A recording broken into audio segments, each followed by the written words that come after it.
En cette fin de saison, il y a embouteillage sur la route des phases finales. Brive, 8e, accueille Bordeaux-Bègles, 10e à l'occasion de la 24e journée de Top 14. Deux clubs qui lorgnent sur une place dans le top 6.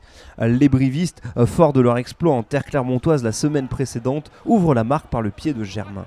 Mais très vite, ce sont les joueurs de l'Union Bordeaux-Bègles qui posent leurs pattes sur cette partie.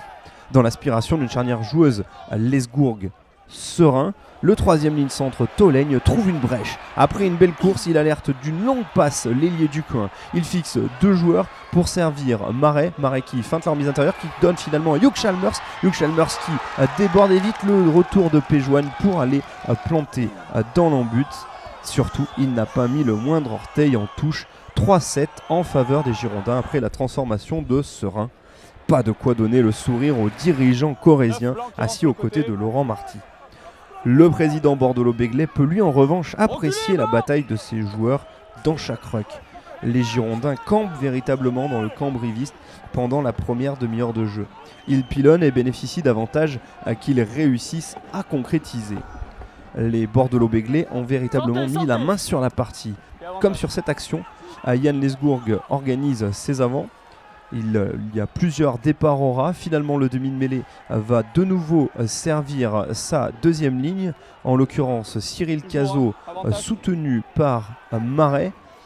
Cazot qui s'écroule tout près de l'embut. Finalement, l'action va rebondir par Lesgourg qui sert Serein. Serein qui va donner à l'intérieur pour son centre Jayden Spence, le deuxième essai du match.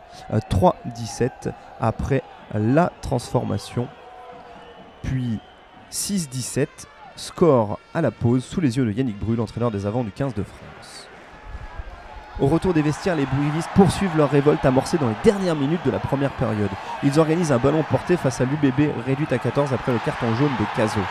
Les avants envoient Guillaume Ribes marquer l'essai de l'espoir. Surtout que Germain réussit un 5 sur 5 au pied qui permet au CAB de revenir puis de prendre les commandes dans cette partie. 19-17. Mais les Girondins ont de la ressource.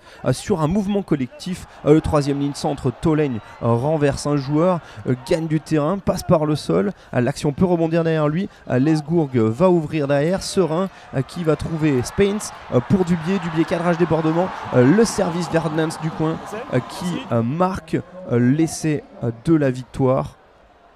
19-22.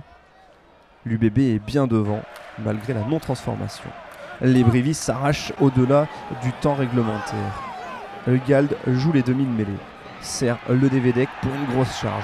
Brive est tout près de l'embut adverse. Obtenir un succès, c'est se rapprocher de la qualification pour les Corréziens. Iribaren cherche une solution et joue finalement petit côté vers Ugald. Celui-ci veut servir Snyman, mais c'est finalement Goujon qui intercepte et qui tombe sur la ligne de touche. C'est fini. L'UBB s'impose 22-19 à Brive. Cela bouchonne toujours pour la qualification.